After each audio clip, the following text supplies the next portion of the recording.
Il existe 7 pièges cachés dans lesquels on peut tomber quand on est hypersensible. Est-ce que vous êtes déjà tombé dedans? Est-ce qu'ils vous concernent? Est-ce que vous les connaissez déjà? C'est ce qu'on va voir dans cette vidéo. Alors, avant toute chose, on va essayer de rappeler ce que c'est qu'une personne hypersensible. Une personne hypersensible est une personne qui a la capacité de se connecter grâce à ses 5 sens avec une acuité particulièrement aiguisée. Ce qui veut dire qu'on va capter des choses que la plupart des gens ne captent pas. Des micro-expressions, du paraverbal, ce genre de choses par exemple. On va aussi capter les intentions, les émotions, voire même certaines personnes vont avoir la sensation de capter des informations de l'ordre du spirituel. Alors je ne vais pas rentrer dans ce domaine-là, hein, bien que je respecte tout à fait ce positionnement, mais c'est juste pas le sujet de cette vidéo. Donc, une personne hypersensible va également, en plus de sa capacité à percevoir le monde de manière hyper intense, va être aussi en capacité à ressentir les choses de manière hyper intense également. Donc ça veut dire que on va être en mesure d'avoir des émotions qui vont être exacerbées. Un petit peu comme si nos capteurs étaient aiguisés et que le signal, derrière, une fois qu'il était en traitement, était hyper amplifié également.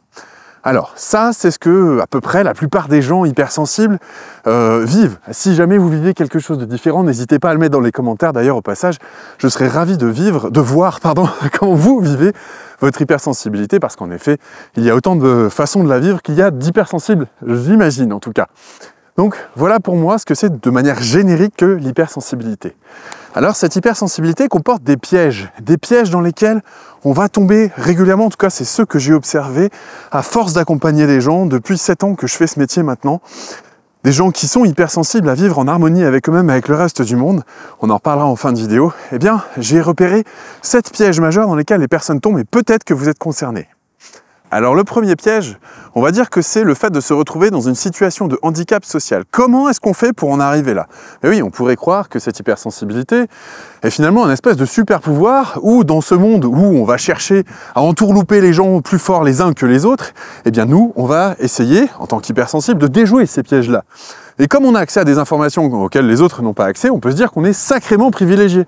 Oui, mais ça pose un vrai handicap sur le plan social, parce que le personnage social qui permet le vivre ensemble, eh bien, on a tendance à le décortiquer, à le dénuder de manière quasi immédiate.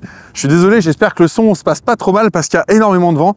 On verra ça au moment où j'éditerai la vidéo, mais bon, voilà. Si ça pose un problème, je m'en excuse, j'espère que ça perturbera pas la captation du son en question. Donc, une personne hypersensible va capter justement une situation avec au-delà du personnage social, on va dire. Et cette captation-là peut mettre mal à l'aise les autres. Ce qui veut donc dire que les autres vont avoir tendance à être dans le déni, à rejeter ce que la personne va lui dire, et voire même à lui dire « mais de quoi tu te mêles ?» et commencer à créer une espèce de distance entre la personne hypersensible et elle, alors que la personne hypersensible, ce qu'elle aime par-dessus tout, c'est justement cette connexion, puisque c'est là où elle est douée, hein, quelque part, c'est là où elle excelle, et donc si on lui enlève, il lui reste pas grand-chose. Et donc forcément, il y a un gros mal-être qui commence à arriver.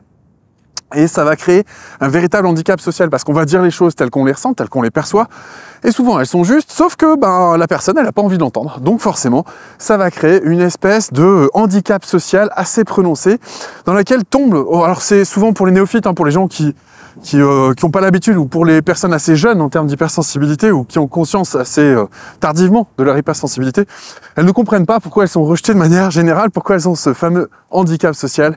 Donc en voilà la raison. C'est peut-être un piège dans lequel vous êtes tombé vous-même. Le piège suivant peut se trouver une belle métaphore dans le poker, c'est-à-dire qu'on a tendance à faire du no-limit et du all-in dans nos relations amoureuses. Ça veut dire quoi? Eh bien, ça veut dire que cette capacité de connexion si particulière que l'on a, lorsqu'elle rencontre une personne avec laquelle on se sent en affinité, eh bien, on a envie de l'explorer, on a envie d'aller encore plus loin avec ça, parce que c'est tellement satisfaisant pour une personne hypersensible de vivre ce genre de relation. Oui, mais voilà. Vu qu'on a du mal à trouver cette perle rare avec laquelle on peut se connecter, quand on la rencontre, on a tendance à vouloir se connecter à elle de manière totale et entière. C'est-à-dire qu'on va aller très profondément et très loin dans la relation, jusqu'à gêner la personne dans son intime, parfois, jusqu'à aussi appuyer là où ça lui fait mal sur ses zones sensibles, si elle est elle-même hypersensible. Donc ça, c'est ce qu'on a tendance à faire. Mais vu qu'on fait un all-in en même temps, c'est-à-dire qu'on mise tout sur cette relation, eh bien, c'est comme si on mettait tous nos œufs dans le même panier, au niveau de cette satisfaction de connexion à l'autre. Et ça pose des gros problèmes, et ça peut emmener très loin. Donc ça, c'est un piège relationnel dans lequel on peut tomber parfois, puisqu'on va avoir cette tendance à comment dire, surinvestir la relation à l'autre. Et ce surinvestissement, eh bien, mène en général à l'opposé de la fusion, qui est finalement ce qu'on trouve en fusion nucléaire aussi, qui est une explosion de la relation avec pertes et fracas, où souvent, eh bien, on se fait très très mal, soit parce qu'on est déçu, et à chaque fois qu'on reproduit ce all-in avec ce no limit, à chaque fois ce combo-là, eh bien, il nous amène dans des relations amoureuses désastreuses, voire qui nous permet de nous, ils nous entraînent à nous associer à des personnes peu recommandables qui vont sentir ça et qui vont en profiter largement. Oui, mais en même temps, c'est aussi nous et notre façon de miser sur les relations qui pose un véritable problème dans l'équilibre de cette relation même, parce que c'est trop intense et ça a même tendance à faire fuir les gens, ou alors, comme je le disais juste avant, à faire en sorte qu'ils vous exploitent. Le troisième piège est la conséquence de ça. Eh bien oui, parce que on a tendance, pour préserver ce lien, et vu qu'on a fait un all-in et un no limit, on va avoir tendance à surinvestir la relation, comme je le disais, mais surtout à faire en sorte de maintenir cette relation coûte que coûte. Et donc le troisième piège, c'est le quoi qu'il en coûte. Ce quoi qu'il en coûte là va poser un énorme problème parce qu'on va accepter l'inacceptable. Et en acceptant l'inacceptable, à chaque fois qu'on remise un coup, eh bien on se dit non mais j'ai pas misé pour rien, il faut que j'aille plus loin, je suis peut-être pas allé assez loin, ou je peux comprendre l'autre davantage, ou je vais continuer à investir cette relation parce que il y a quelque chose, je le sens, mon intuition ne nous trompe pas, et il y a quelque chose que je vais pouvoir emmener plus loin, et je vais pouvoir récolter un jour les fruits. C'est peut-être juste que je m'y prends mal, mais je suis certain que cette relation peut m'emmener là où je le souhaite, c'est-à-dire dans cette fameuse connexion à l'autre. Oui, mais comme on a fait un all-in et un no limit avant, eh bien on finit par accepter l'inacceptable et par tolérer l'intolérable, et même des comportements qui peuvent poser problème sur le respect de notre propre intégrité parfois. Voilà, c'est un piège dans lequel malheureusement j'ai vu beaucoup des personnes que j'ai accompagnées tomber et dont ils ne savent pas se dépatouiller. Le quatrième piège dans lequel les personnes hypersensibles tombent, c'est pas forcément en amour cette fois, mais c'est plutôt en amitié. C'est-à-dire que on va se sentir tellement concerné par les émotions des autres qu'on va avoir tendance à devenir ingérant à la place de devenir altruiste. C'est-à-dire qu'on le fait tellement et tellement fort, on va tellement loin dans ce domaine-là, puisque finalement toute notre vie est hyper intense, et notre connexion aux émotions des autres, eh bien, est hyper intense aussi. Quand on voit quelqu'un souffrir, on ne peut pas le laisser comme ça. Donc on va vouloir l'aider à moins souffrir. On va être hyper empathique quelque part. Et cette empathie, cette capacité à la connexion de l'émotion de l'autre va faire en sorte que, eh bien, on va vouloir l'aider à la prendre en charge, c'est-à-dire prendre une partie de sa souffrance éventuellement sur nos épaules pour la soulager et faire en sorte qu'elle aille mieux. Parce que si on aide quelqu'un à aller mieux, ça veut dire que peut-être un jour on peut nourrir l'espoir que quelqu'un nous aide nous-mêmes à aller mieux. Et oui, parce que ce serait quand même chouette d'avoir la réciproque un jour. Ouais, mais cette réciproque, elle arrive malheureusement pas très souvent. Force est de constater que c'est pas le comportement de base des personnes, et même des personnes hypersensibles. Et pour autant, c'est ce qu'on souhaiterait. Mais ça n'arrive pas comme ça. Donc en amitié, en général, on va avoir tendance à vouloir prendre en charge les émotions, et notamment les émotions désagréables des autres, et à faire de l'ingérence. Le problème, c'est que le résultat de l'ingérence, ça donne quoi comme piège? Eh bien, ça donne un piège de rejet quasiment systématique ou incontournable. Pourquoi? Eh bien, parce que les gens, à force, ont l'impression qu'ils ne peuvent pas gérer leur vie comme ils le souhaitent, comme ils l'entendent, et qu'on se mêle de ce qui ne nous regarde pas, et qu'on commence à être intrusif. Et quand quelqu'un est intrusif, eh bien, on a tendance à l'éjecter. Et c'est un peu ce qui se passe d'ailleurs dans les couples d'hypersensibles, où les gens vont commencer à être intrusifs, à vouloir dire à l'autre ce qu'il a à faire ou comment il pourrait mieux gérer sa vie, alors que l'autre n'a rien demandé. Mais c'est notre hyper-empathie qui va faire en sorte qu'on va vouloir aider la personne et prendre en charge ses émotions qui, malheureusement, eh bien, ne sont pas les nôtres. Et si la personne ne nous a rien demandé, eh bien oui, en effet, ça s'appelle de l'ingérence et non pas de la bienveillance, contrairement à ce qu'on croit. Et ça, c'est un piège. C'est une confusion parce que la limite est ténue, je l'avoue. C'est un piège dans lequel beaucoup de gens tombent, malheureusement. Beaucoup de gens parmi les hypersensibles. Et peut-être que c'est votre cas aussi. N'hésitez pas d'ailleurs à le dire dans les commentaires si c'est le cas. Un autre piège dans lequel les hypersensibles ont tendance à tomber, c'est celui de la boule de flipper émotionnelle. Qu'est-ce que j'entends par là? Eh bien, j'entends par là que vu qu'on est vraiment très connecté aux émotions et aux émotions des situations, eh bien, on va rebondir de situation compliquée en situation compliquée, pour nous, parce que les émotions sont exacerbées, bien sûr. Et on va rebondir de situation en situation et on va être malmené comme ça. Et on va avoir énormément de mal à se rétablir sur le plan émotionnel. C'est-à-dire qu'on manque d'ancrage sur le plan émotionnel. Et donc on va faire un petit peu comme cette espèce de bille de flipper qui va rebondir contre des bumpers qui vont l'envoyer encore plus loin. Donc je donne des exemples, comme par exemple, on a vécu une situation de tension parce qu'un de nos collègues est arrivé en retard. Donc on a vu notre chef l'engueuler, etc. Et cette engueulade, elle nous affecte. Et puis juste après, on a vu une personne être en tension, je sais pas, dans un magasin. Et puis puis juste après, on a vu une personne qui est en train de pleurer parce que elle est triste, parce que, je sais pas, il y a une personne malade dans sa famille, etc. Et nous, on va aller d'événement comme ça en événement comme ça, là où la plupart des gens, finalement, prennent leur parti et puis se détachent un petit peu, hein. Oui, mais le détachement, c'est pas notre truc. Donc en général, on va aller d'événement en événement en rebondissant contre ces trucs-là avec une violence mais énorme. Et surtout, à la fin de la journée, ça donne quelque chose de... non mais enfin... Je crois qu'il n'y a même pas de mots pour le décrire. Si vous êtes hypersensible, vous voyez de quoi je parle. Et le résultat, c'est que pour pouvoir se prémunir de ça, on a tendance à s'isoler et à faire en sorte de s'extraire du monde. Et malheureusement, ça devient un piège assez terrible parce qu'on ne trouve pas de solution. On n'arrive pas à faire en sorte d'être moins sensible. Et on va rebondir contre les événements. Et surtout, les gens de notre entourage vont avoir la sensation que on est bien susceptible et qu'on a bien du mal à s'en sortir dans ce genre de situation. Alors le piège suivant découle de celui qu'on vient de voir, puisque si on cherche à s'exprimer un petit peu pour dire ce qui nous affecte, parce qu'il y a quand même des personnes autour de nous qui ont un minimum d'empathie. Donc quand on cherche à leur expliquer ce qu'on vit, eh bien le problème qu'il y a, c'est qu'on va avoir tendance à leur montrer que ça nous pose problème. Et donc les personnes qui vont voir ça, si elles ont un minimum d'empathie et qu'elles culpabilisent un minimum de nous avoir fait subir ça, par exemple, si elles en sont actrices ou responsables, eh bien, ça va faire en sorte que les gens autour de vous vont avoir la sensation de marcher sur des œufs.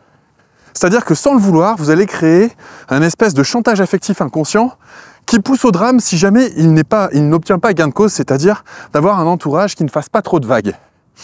Oui, mais imaginez si vous êtes hypersensible et que vous demandez à votre entourage de ne pas faire trop de vagues et que dans votre entourage, il y a aussi d'autres personnes hypersensibles. Mais vous le savez très bien, c'est plus fort que vous. Quand il y a une émotion qui vous déborde, vous ne pouvez pas faire comme si elle n'était pas là. Donc, votre entourage, ça va faire exactement pareil. Et c'est pas forcément parce qu'elle veut pas vous prendre en considération, c'est pas forcément parce qu'elle ne veut pas faire écho à votre hypersensibilité, c'est fort probablement parce que, les émotions, ça se vit et ça se masque pas. Et quand vous êtes hypersensible aux émotions des autres, eh bien ça veut dire que vous avez une certaine forme de porosité émotionnelle, on va appeler ça comme ça. Et cette porosité émotionnelle-là, eh bien, elle est compliquée à gérer et pour vous et pour votre entourage. Donc ça crée des situations relativement explosives. Et ça, c'est un autre piège dans lequel on tombe en se sentant impuissant face à ça. Alors, heureusement, il y a moyen de le changer, sinon je vous en parlerai pas. Et je vous en parlerai plus tard dans la vidéo. Donc ça, c'est un autre piège dans lequel on peut tomber quand on est hypersensible. Alors le dernier piège que je voulais aborder dans cette vidéo, c'est le piège dans lequel on tombe assez facilement lorsqu'on veut trouver une réponse à ces situations problématiques, à tous les pièges que j'ai décrits précédemment. On va chercher à trouver le moyen de se sortir de tout ça. En tout cas, beaucoup le font. Alors comment est-ce qu'on fait? Alors, il y a plusieurs techniques, mais celle que je voudrais aborder aujourd'hui n'est pas la fuite dans une espèce de fausse spiritualité pour certains. Alors, c'est terrible parce qu'ils vont se vexer si je dis ça, mais en même temps, c'est quelque chose dans lequel on s'isole. Donc c'est pour ça que je parle de fausse, parce que la spiritualité, normalement, nous permet de nous connecter les uns aux autres. Et si on devient spirituel, mais qu'on devient tout seul, eh bien, on vit tout seul dans son monde spirituel, seul, quoi. Alors que normalement, ça permet une fameuse connexion. Bon, bref. Donc, le piège dans lequel on tombe à la fin, c'est quoi? Eh bien, c'est de chercher à contrôler nos émotions. Et pour ça, qu'est-ce qu'on va faire? On va utiliser la partie de notre corps qui est moins soumise aux émotions que les autres, à savoir nos capacités cognitives. On pourrait appeler ça notre intelligence ou notre mental, comme vous le souhaitez. Et cette capacité cognitive, eh bien, elle va être hyper, comme tout le reste dans notre vie d'ailleurs. Et donc, on va avoir un petit vélo dans la tête qui va tourner super vite, super fort et tout le temps. Donc, on va osciller entre deux situations. Soit on pense à fond parce que nos émotions sont à un niveau relativement bas, soit nos émotions dépassent le seuil acceptable, et à ce moment-là, on va commencer à ressentir à fond et on ne peut plus penser. Donc on va osciller entre un excès de pensée et un excès d'émotion, et finalement, ce n'est pas une véritable solution comme on vient de le voir. Voilà les 7 pièges que je voulais vous décrire. Peut-être qu'il y en a que vous connaissez plus que d'autres ou mieux que d'autres. Peut-être il y en a dans lesquels vous vous retrouvez, peut-être il y en a avec lesquels vous n'êtes absolument pas d'accord. D'ailleurs, au passage, n'hésitez pas à le dire dans les commentaires. Maintenant, comment est-ce qu'on fait pour s'en sortir? Alors, parce que tous les pièges, en fait, que je viens de vous décrire, il y a juste une façon de s'en sortir qui est une façon qui peut paraître contre-intuitive. Je vous explique en 30 secondes. Mais avant ça, si vous voulez en savoir plus sur l'hypersensibilité, je vais organiser un webinaire bientôt, vous trouverez le lien autour, il est gratuit, pour justement permettre aux hypersensibles de trouver leur place en harmonie dans le monde, et pas forcément en lutte. Parce que le point commun à tous les pièges que je viens de vous dire, c'est le fait qu'on a l'impression de subir son hypersensibilité. C'est comme une malédiction, en fait, quelque part. Et on ne le vit pas du tout comme un super pouvoir, comme je le disais dans le premier piège, pas du tout. Non, c'est un vrai handicap, c'est un vrai problème pour beaucoup. Et donc, cette soumission à cette hypersensibilité fait en sorte que, eh bien, on va aller de piège en piège et on va avoir du mal à s'en sortir. Parce que le point clé, eh bien, c'est peut-être de réussir à comprendre comment fonctionne un piège et comment s'en extirper. Je m'explique, pardon. Un piège, c'est un petit peu comme, vous savez, ces pièges à lapin là qu'on avait inventés à une certaine époque, ou à loup, ou à renard, ou comme vous voulez. Vous savez, avec ces deux mâchoires là, qui se referment. Que fait l'animal lorsqu'il se retrouve dans ce genre de situation? Il a mis sa patte dans un sens et il veut s'extirper de là. Donc vu qu'il y est arrivé comme ça, il va faire quoi? Il va chercher à s'en extraire comme ça aussi. Sauf qu'en appuyant sur ce bouton, le piège se referme, mais on ne peut s'extirper du piège que quand on prend le temps d'étudier le piège, même si ça fait mal, pour pouvoir écarter les mâchoires, mettre le petit loquet et ensuite enlever sa patte et puis se réparer. Et un hypersensible, c'est pareil. Il y a plein de pièges, ce que je viens de vous décrire, qui se referment sur nous, et au lieu de vouloir s'en extirper dans le mouvement inverse, c'est-à-dire puisqu'on a mal socialement en allant proche des autres, on va faire le mouvement inverse, on va s'isoler pour être moins mal. On est peut-être moins mal, mais on n'est pas épanoui pour autant. Donc ça pose un vrai problème. Et la solution pour moi, c'est de comprendre le fonctionnement de l'hypersensibilité, non pas comme quelque chose de subi, mais comme quelque chose de particulier, certes, mais qu'on peut apprivoiser. Alors comment est-ce qu'on fait pour apprivoiser son hypersensibilité? Vous vous doutez bien que c'est un sujet qui est vaste, et donc c'est pour ça que j'organise un webinaire qui va durer à peu près 2 heures. Donc vous imaginez bien 2 heures d'explication où je vous donnerai les clés par lesquelles je suis passé personnellement pour apprivoiser la mienne. Alors, toute proportion gardée, ça ne veut pas dire que ce que j'ai trouvé qui a fonctionné pour moi fonctionnera pour vous. Mais peut-être, ça vous donnera peut-être des pistes, et peut-être que, ensemble, entre hypersensibles, à force de se conseiller les uns les autres, pour vivre en harmonie, mais pas s'extraire du monde, ni même vivre en vase clos entre nous, parce que c'est pas la solution non plus, eh bien, trouver notre place dans ce monde, et surtout, jouer notre rôle dans ce monde. Parce que si on s'extrait du monde, eh bien, le monde continue sans nous. Or, j'ai rencontré beaucoup d'hypersensibles, et peut-être que vous êtes concernés aussi, qui ont tendance à beaucoup se plaindre des pervers narcissiques, se plaindre de cette société de consommation, se plaindre de ces relations de jeu de pouvoir qui sont là en permanence. Mais les seules personnes qui pourraient impliquer une dynamique différente de ça, ce sont nous, les hypersensibles. Mais si on s'extrait du monde, qui va appliquer? Comment est-ce qu'on va pouvoir faire en sorte que ça se mette en place dans le monde, cette histoire-là? Alors bien sûr, j'entends tout de suite le contre-argument. Oui, mais je l'ai déjà trop tenté, je suis fatigué. Mais si on le fait sans avoir désamorcé les pièges qui sont du fait de notre spécificité, forcément, on s'épuise, et ça n'avance pas. Donc au bout d'un moment, à force d'être épuisé, on n'a plus envie. Et ça, je peux le comprendre. Simplement, le message que j'ai envie de vous dire, c'est oui, mais peut-être que vous l'avez fait avec toute votre bienveillance, toute votre intuition et toute votre sensibilité, mais que ça suffit peut-être pas. Parce qu'il y a un fonctionnement à comprendre derrière qui est vraiment particulier. Et donc, il y a un apprivoisement de ce fonctionnement qui n'est pas du tout intuitif et qui n'est pas des recettes de cuisine genre Yaka Faucon. Non, c'est un vrai travail de fond. Parce que je pense qu'on a en effet un pouvoir extraordinaire en nous, mais que ce pouvoir, si on ne l'apprivoise pas, c'est lui qui nous dépasse et on le subit. Et on subit à ce moment-là son hypersensibilité. Donc si vous en avez marre de subir cette hypersensibilité, je vous en prie, cliquez sur le lien qui est autour, venez participer à ce webinaire. C'est gratuit, ça vous engage à rien et je vendrai rien à la fin en plus. C'est juste pour essayer de faire en sorte que dans ce monde, il y ait justement un petit peu moins de personnes qui pensent à leur profit personnel et un petit peu plus de gens épanouis qui puissent rayonner autour d'eux cet épanouissement et que le monde commence à changer. Non pas parce que ce webinaire va révolutionner le monde, j'ai pas cette prétention-là, mais parce que je reste persuadé que là où on a le plus de pouvoir d'action, c'est dans notre sphère d'influence, et c'est pas là où on n'est pas influent. Donc si on commence par soi, puis après son entourage, je peux vous assurer que, à mon avis, si on fait la somme de toutes ces personnes qui seront de plus en plus en harmonie, ça devrait super bien se passer, en tout cas vachement mieux qu'aujourd'hui, et surtout, on pourrait prendre enfin notre place et être dans des relations amicales, amoureuses et affectives, beaucoup plus satisfaisante. C'est vraiment ce que je vous souhaite en tout cas.